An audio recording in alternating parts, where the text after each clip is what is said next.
ನಿಮಗೆ ಮಾಹಿತಿ ಇಲ್ಲದೆ ಹೋದ್ರೆ ಕೃಷಿ ಮಾಡಕ್ ಹೋಗ್ಬೇಡಿ. ನನ್ನ ಉದ್ದೇಶ ಇರೋದು ನಾನು ಸಮಗ್ರ ಮಾಹಿತಿಯನ್ನು ಕೊಡಬೇಕು, ರೈತರಿಗೆ ಗೆಲ್ಲಬೇಕು ಅಂತ. ದುಡುಕಬೇಡಿ ಅಂತ. ಸಿಸ್ಟಮ್ ಅನ್ನು ಅರ್ಥ ಮಾಡ್ಕೊಂಡಿಲ್ಲ ಅಂದ್ರೆ ಯಾವತ್ತೂ ಗೆಲ್ಲಲ್ಲ. ಆಯುಸ್ಸು, ಆರೋಗ್ಯ, ಐಶ್ವರ್ಯ ಇದು ಮೂರೂ ಸಿಗೋದು ಕೃಷಿಯಲ್ಲಿ ಹೊರತಾಗ ಬೇರೆ ಯಾವುದ್ರಲ್ಲೂ ಇಲ್ಲ. ಯಾರ ಹೆಸರಲ್ಲಿ ಪಹಣಿ ಇರುತ್ತೋ, ಜಮೀನು ಇರುತ್ತೋ, RTC ಇರುತ್ತೋ ಅವನು ರೈತ. ಯಾವ ವ್ಯಕ್ತಿ ಸ್ವತಃ ಜಮೀನಲ್ಲಿ ಕೆಲಸ ಮಾಡ್ತಾನೋ ಅವನು ಕೃಷಿಕ. ಕೃಷಿಕರು ಯಾವತ್ತೂ ಸೋಲಲ್ಲ, ರೈತರು ಯಾವತ್ತೂ ಗೆಲ್ಲಲ್ಲ. ನಾನು ಯುವ ರೈತರಿಗೆ ಹೇಳೋದಷ್ಟೇ, ರೈತರಾಗೋಕೆ ಹೋಗ್ಬೇಡಿ, ಕೃಷಿಕರಾಗಿ. ಗೆಲುವಿದೆ ಅನ್ನೋದಂತೂ ಸತ್ಯ. ಯಾಕೆಂದ್ರೆ ನಾನು ಗೆದ್ದಿದ್ದೀನಿ. ನಾನು ಅದಕ್ಕೆ ಹೇಳೋದು, ಯೂಟ್ಯೂಬ್ ಅಲ್ಲಿ ಇರೋ ವಿಡಿಯೋಗಳಲ್ಲಿ 90% ಜನ ತಿರುಗಿ ನಾವು ಫೋನ್ ಮಾಡಿದ್ರೆ ಫೋನ್ ರಿಸೀವ್ ಮಾಡಲ್ಲ.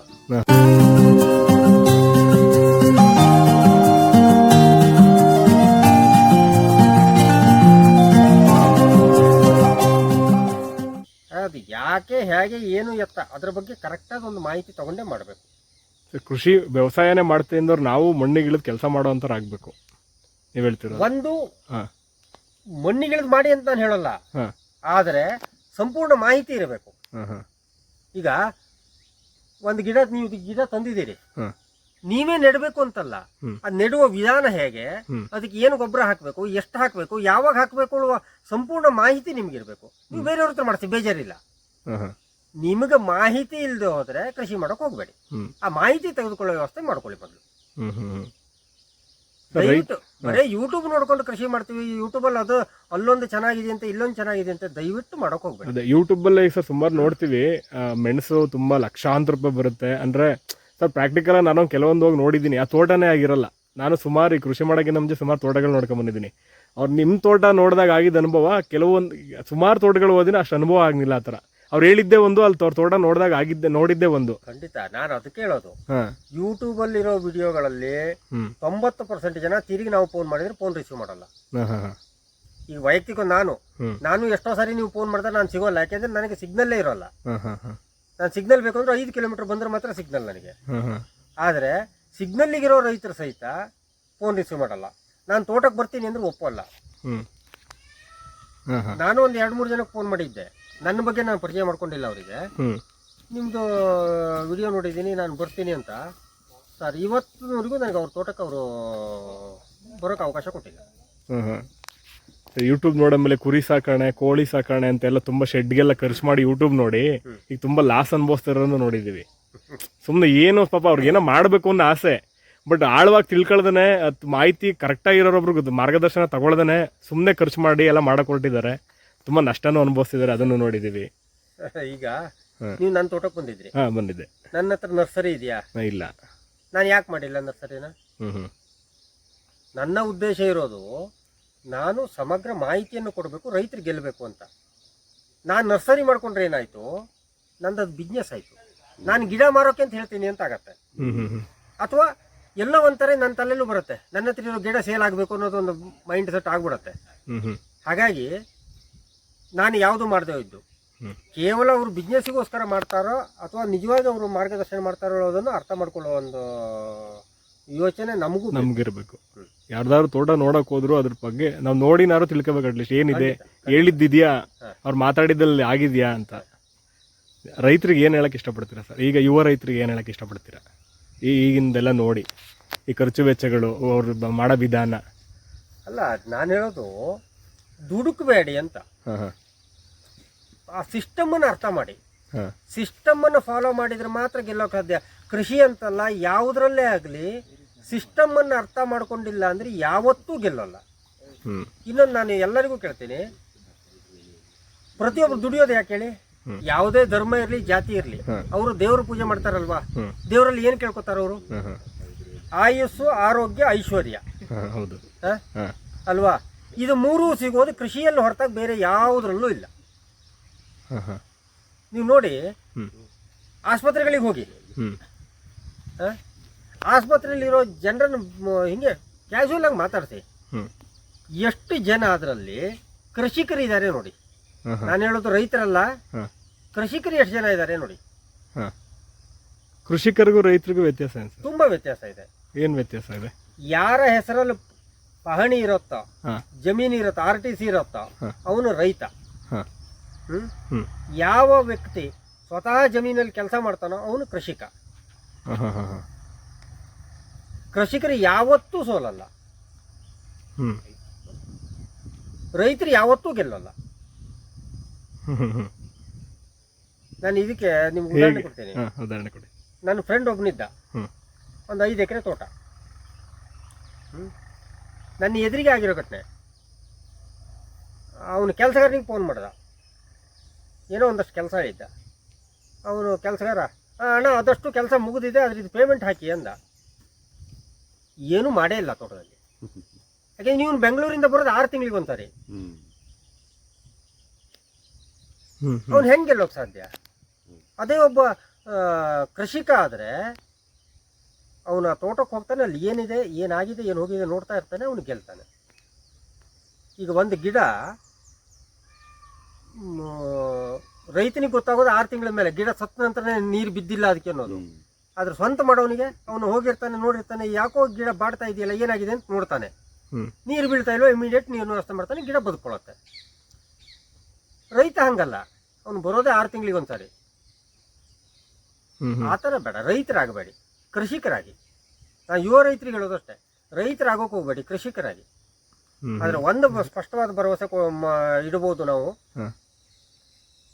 ಒಂದು 2 ಎಕರೆ ಜಮೀನಿದೆ, ಅದನ್ನು ಕರೆಕ್ಟಾಗಿ ಮಾಡಿದರೆ, ಆ ಸಿಸ್ಟಮನ್ನು ಫಾಲೋ ಮಾಡಿಕೊಂಡ್ರೆ, ಯಾವ ಐ ಟಿ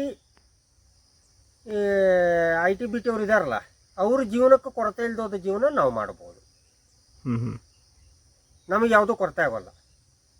ಅವ್ರು ಹೆಂಗೆ ಸ್ವಂತ ಮನೆ ಕಾರು ಇಟ್ಕೊಂಡು ಓಡಾಡಿ ಹೈಫೈ ಜೀವನ ಮಾಡ್ತಾರೋ, ಆ ಜೀವನವನ್ನು 2 ಎಕರೆ ತೋಟ ಇದೆ ಅಂದರೆ ಆರಾಮಾಗಿ ಮಾಡ್ಬೋದು. ಇನ್ನೊಂದು ನೋಡಿ, ಕೃಷಿಯಲ್ಲಿ ನಾನು ಗೆದ್ದಿದ್ದೀನಿ ಅಂದಮೇಲೆ ಇನ್ನೊಬ್ಬನು ಗೆಲ್ಲಲೇಬೇಕಲ್ವಾ? ಈಗ ನನಗೆ ಗೆಲುವು ಸಿಕ್ಕಿದ್ದಿಲ್ಲ ಅಂದರೆ ನಾನು ಇನ್ನೊಬ್ಬನಿಗೆ ಅವ್ನು ಗೆಲ್ತಾನೆ ಹೇಳೋ ಭರವಸೆ ಕೊಡೋಕ್ಕಾಗ್ತಾ ಇರಲಿಲ್ಲ. ಈಗ ನಾನು ಗೆದ್ದಿದ್ದೀನಿ ಅಂದಮೇಲೆ ಇನ್ನೊಬ್ಬನಿಗೆ ಗೆಲುವು ಇದೆ ಅನ್ನೋದಂತೂ ಸತ್ಯ. ಯಾಕೆಂದ್ರೆ ನಾನು ಗೆದ್ದಿದ್ದೀನಿ ಅಂದಮೇಲೆ ಅದಕ್ಕೆ ಗೆಲುವು ಇದೆ ಅನ್ನೋದು ಸತ್ಯ. ಅದೇ ಗೆಲುವು ಇನ್ನೊಬ್ಬನಿಗೂ ಸಿಗಬೇಕಲ್ವಾ? ಹೌದು.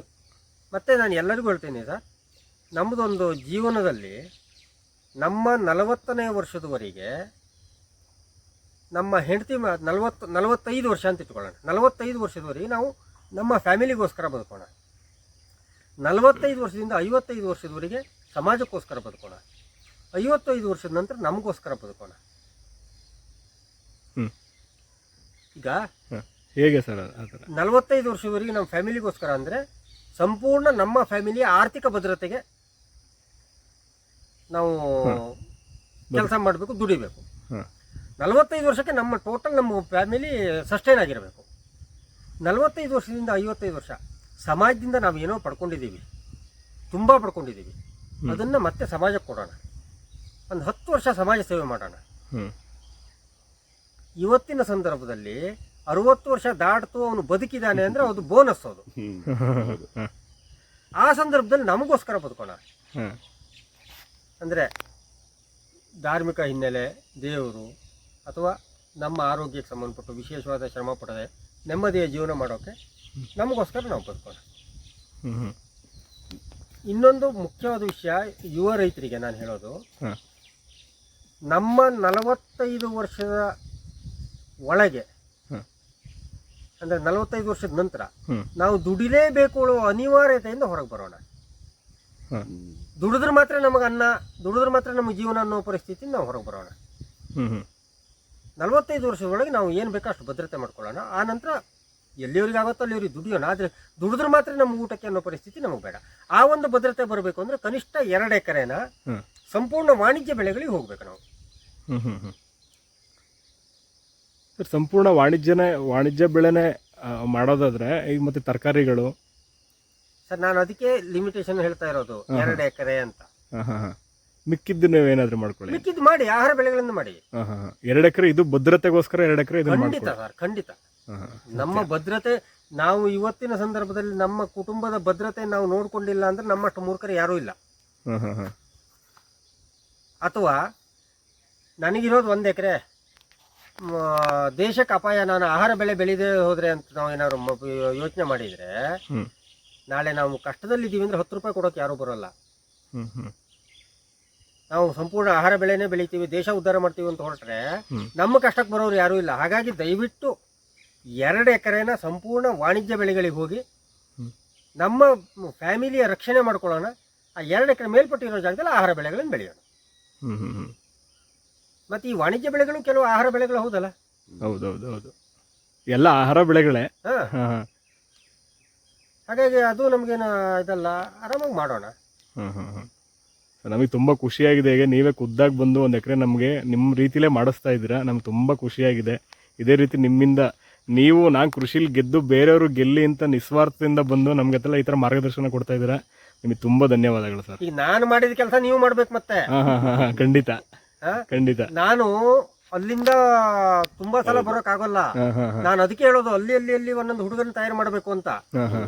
ಆಸಕ್ತ ಹುಡುಗರನ್ನ ತಯಾರು ಮಾಡಿ ಅವರಿಗೆ ಕರೆಕ್ಟ್ ಆಗಿ ಟ್ರೈನ್ ಅಪ್ ಮಾಡಿಬಿಟ್ರೆ ಆ ಸುತ್ತಮುತ್ತಲ ಏರಿಯಾ ಅವ್ರು ಮಾಡ್ಕೋತಾರೆ. ನಾನು ಅಲ್ಲಿಂದ 300 ಕಿಲೋಮೀಟರ್ ದೂರದಿಂದ ಬರಬೇಕಾಗಿಲ್ಲ. ಕರೆಕ್ಟ್ ಸರ್, ಖಂಡಿತ. ನೀವು ಇದನ್ನ ನೀವು ಹೇಳಿದ ತರನೇ ಮಾಡಿ ಸಮೃದ್ಧಿಯಾಗಿ ತೋಟ ಬೆಳೆಸಿ ಇದನ್ನ 4 ಜನ ನೋಡಿ ನಾನು ನಿಮ್ ತರನೇ ಹೇಳ್ಕೊಡಂಗ್ ಆಗ್ಲಿ ಅನ್ನೋದೇ ನನ್ನ ಆಶೆ. ಖಂಡಿತ ಆಗತ್ತೆ.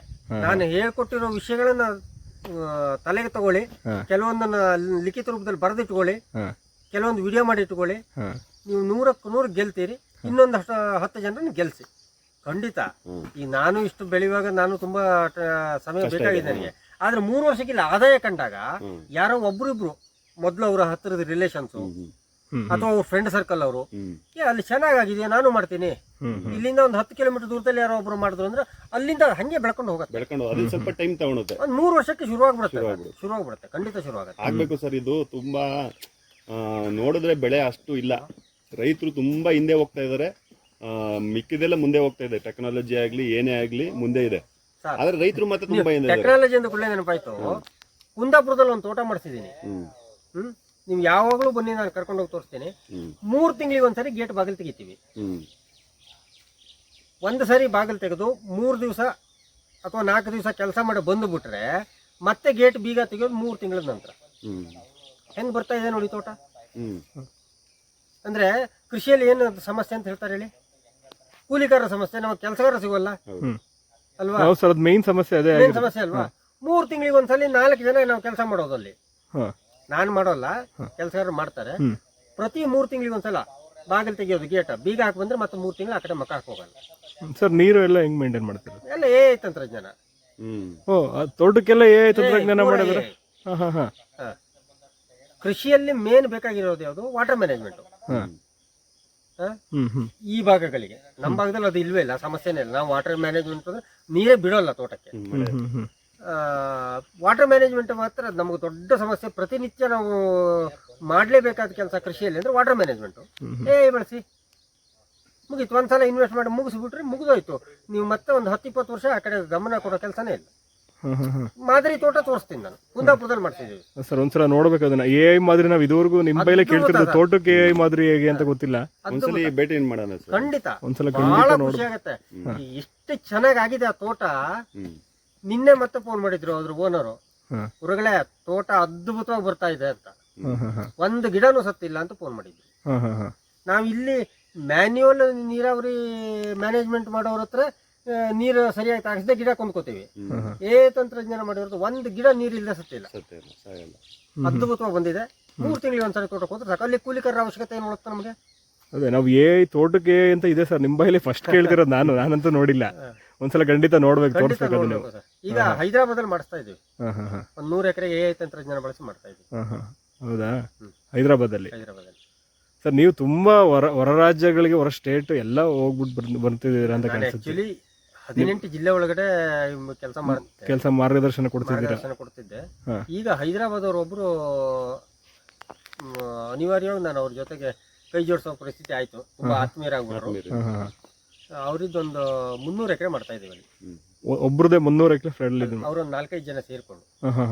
ಇವರಿದ್ದು 50 ಎಕರೆ. ತುಂಬಾ ದೊಡ್ಡ ಲ್ಯಾಂಡ್ಗಳು. ಅವರು ಪೂರಾ AI ತಂತ್ರಜ್ಞಾನ ಬಳಸಿ ಮಾಡ್ತಾ ಇರೋದು. ಹೇಗಿರುತ್ತೆ ಅಂತ ನಾವು ನೋಡ್ಬೇಕು ಸರ್. ಅದು ಏನ್ರಿ ಯಾವ ತರ ಟೆಕ್ನಾಲಜಿ ಮಾಡಿದ್ದಾರೆ? ಅಲ್ಟಿಮೇಟ್ ಸರ್ ನಮ್ಮ ತಂತ್ರಜ್ಞಾನಗಳನ್ನ.